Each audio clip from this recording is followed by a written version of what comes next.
Right, little video on the scanner. The cheap Temu knockoff scanner.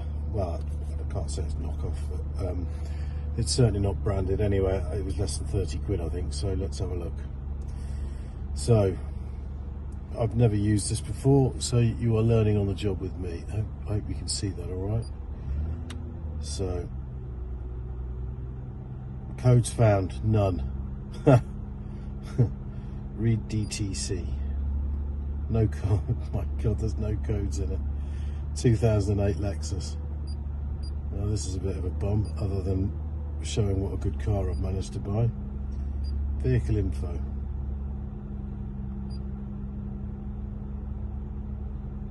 Don't tell me that. Live data.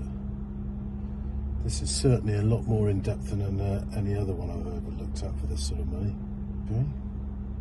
Don't really know what I'm looking at there, to be honest, but the important thing is there's no code stored in the memory, which means O2 sensor. That's usually quite interesting. O2 monitor test. So nothing coming up on that. I wonder what mode 8 is. Evaporative system leak test. Well, we've passed that test, which is very good news, whatever that is.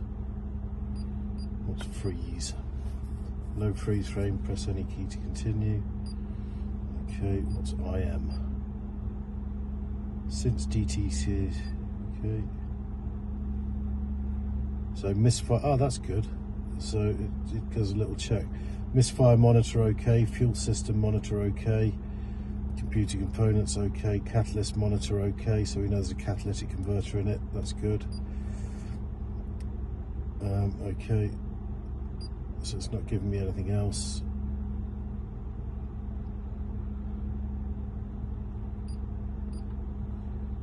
Oh, well, that's pretty good. Well, this is a lot more in depth than like I said, any other ones I've used. It doesn't appear to be the cheap crap that I thought it was at the minute, but we'll plug it into the SAT in a minute and see what happens in there. That's what you really want. So read DTC, that means it's going to read all the codes in the car. I mean, very rarely you get in a car, especially an old car which is 17 years old with 112,000 miles on the clock, and there are no codes in there. I mean, that's just amazing, frankly. Yeah, no codes are stored in this module. I mean, that's just fantastic.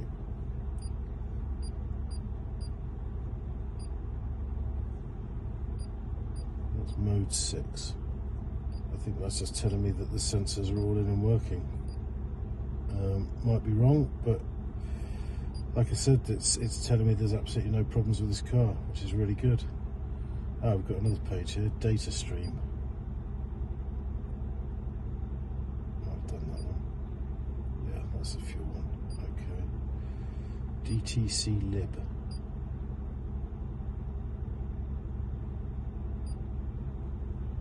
Setup.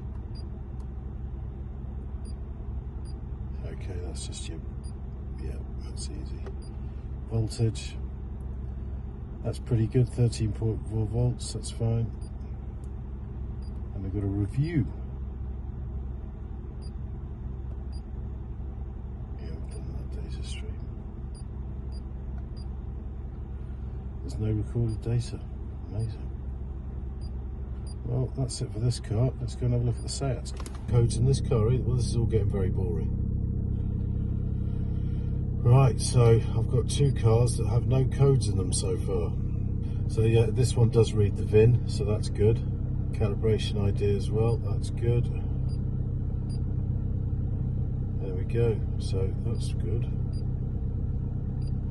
Always good if you're going to buy a car, take one of these, plug it in, and you can just check the VIN number in the computer is the same as the VIN number at the bottom of the screen.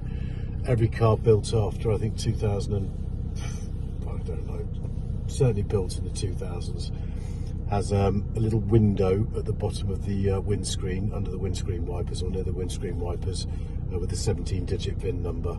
So you can read that and then check it on here as well and make sure that they, there we go, make sure that they check, make sure they match. so far this is a bit boring because they both seem to be very good, which I'm going to show you everybody. That is more luck than judgment. View data stream. Oh look, I mean for 28 quid I think this is a bit of a find, to be quite honest, at the minute. I will get Alan to plug his super duper, really expensive machine in to both these cars later, and we'll just do a comparison to see if this is telling me the correct information or not. But so far so good.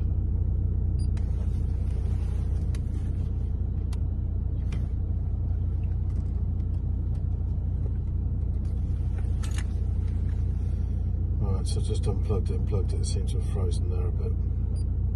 Well, at the minute it's telling me everything's all right with this thing. So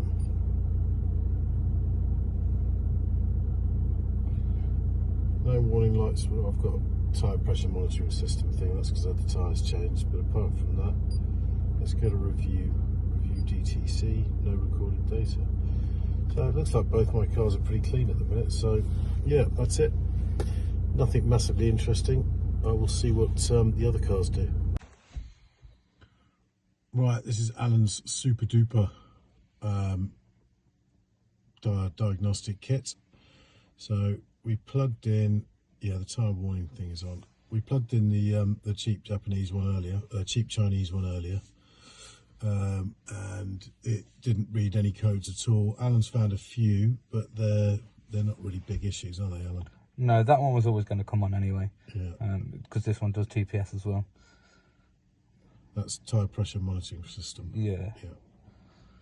Yeah. That's your brake electronics, AC. It's very rare that you don't get a problem with your AC in any car, to be fair. Okay. What is that? Does it need some gas? I should tell you now.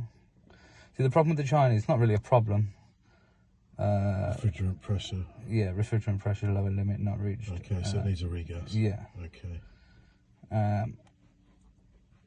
It's not so much a problem with the Chinese. The Chinese are very they use very generic readings, whereas this system that I've got here is an Angry Jester system, which is an older system now, but it's based on Launch, one of the biggest fault diagnostic machines that you can get.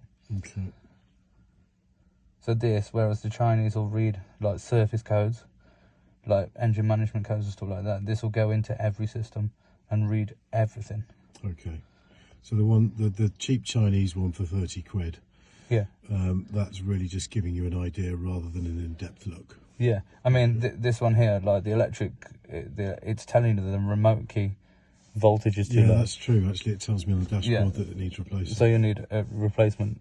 That it's not really an error. It won't throw up a DTC. Yeah. But it'll tell you that, and the computer system, it'll read that information and it'll tell you about it. So that's for them three there that we've just read, that's absolutely nothing to worry about at all. Okay.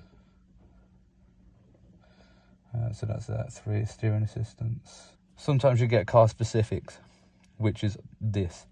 The launch system won't read what the error is.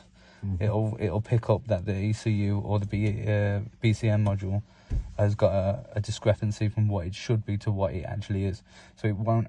It's not saying that there's anything wrong with the car. Yep. It's just saying that this setting does not match what we think the setting's supposed to be. Okay. So it'll give you that error there, which means absolutely nothing to nobody. Okay. So you can't even Google that. It'll just come up with nothing. So that's a non-error as far as I'm concerned anyway. Okay. So it might be low power steering fluid. No, it'll just be like the launch system that this year, because this is 2018, this is on a crossover point between this launch. Okay. So if I had the up-to-date 2018 to 2025, it probably wouldn't give me that error. Okay. It's not recognising that that's supposed to be there. Yeah. So it'll throw up a generic error like that to research it. Okay. So that's more than likely the launch system using, not the car.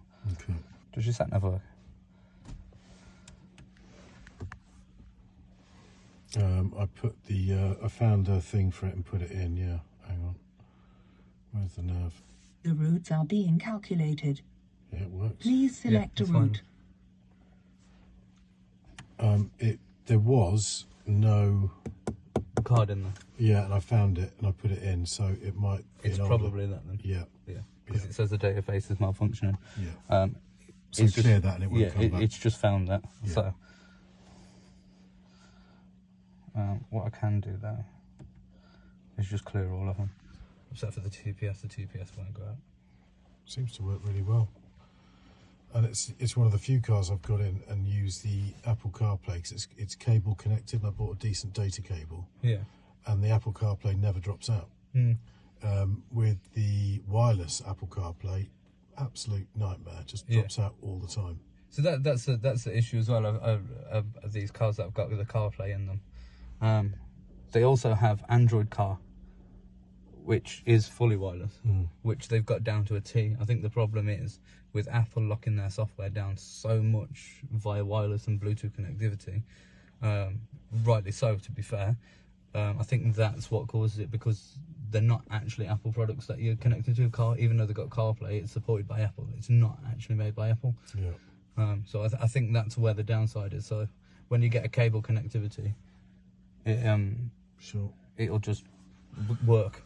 Well, I think the moral of the story is we need to test the. I need to wait until we get an engine management light come on or something, and then I can see if the cheap Chinese one picks it up or not. But Yeah. I mean, for 30 quid, it's not worth not having it, is it? No, not at all. I'd get one for 30 quid. Yeah. Because also with the cheaper ones, it reads a lot quicker. Yeah. It'll read a lot quicker than launch. Well, look, I mean, for 28 quid, I think this is a bit of a find, to be quite honest, at the minute. Please like and subscribe.